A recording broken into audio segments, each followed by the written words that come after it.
Black Dynamite is to 70s blaxploitation films what Quentin Tarantino and Robert Rodriguez's Grindhouse tried to be to 70s horror films, except the big difference is that Black Dynamite succeeds really, really well, whereas Grindhouse didn't quite capture the feel it was shooting for. Black Dynamite is a pitch-perfect spoof of 70s blaxploitation films. It's not a spoof in the way of a movie like I'm Gonna Get You, Sucka, which is really more of that Abrams Zucker style of really obvious jokes and over-the-top sight gags. What it is instead is actually a dead-on recreation of a 70s blaxploitation film. And for those of you who are familiar with the genre, you know that it can be a lot of fun to watch. And as a result, Black Dynamite is a lot of fun to watch.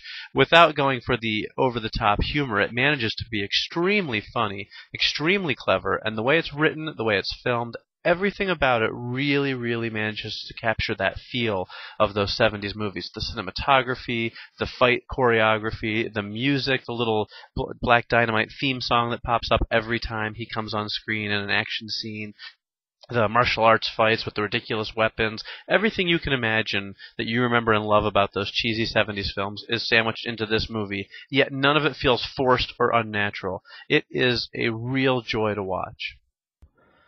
Now, the film is available on both Blu-ray and DVD. It's a little hard to kind of grade the Blu-ray picture quality because it's intentionally made to look bad. And this is one of those cases where the Blu-ray actually might lose out to the DVD because the Blu-ray brings out such image clarity that sometimes the feel of the film trying to look aged doesn't quite work.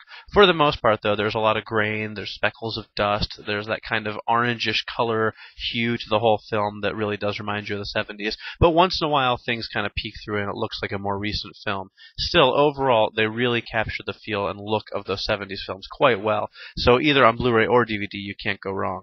With the surround soundtrack, though, you're doing really good. This is a film filled with action sequences and explosions, gunfights, and all of it goes whizzing around your head from 360 degrees. There's a nice low end to kind of give everything that oomph that it needs, and with the souped-up special effects the way they are, every punch sounds like a whip crack to begin with, and through this high-definition surround sound mix, it really does kind of bolden that and really bring it out. So the mix is a lot of fun.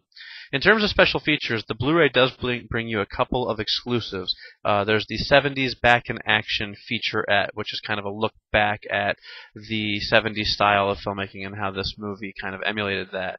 And then you get the standard Sony Blu-ray exclusives, which are Movie IQ, their sort of IMDb Live feature, if you will, and BD Live, which is just your general trailers and all that good stuff, nothing too exciting. In addition, there are some features on both the Blu-ray and the DVD, including filmmaker and cast commentary, a making-of featurette, a really cool feature called the Comic-Con Experience, which looks at the films kind of previewing at the San Diego Comic-Con, and a collection of deleted and alternate scenes.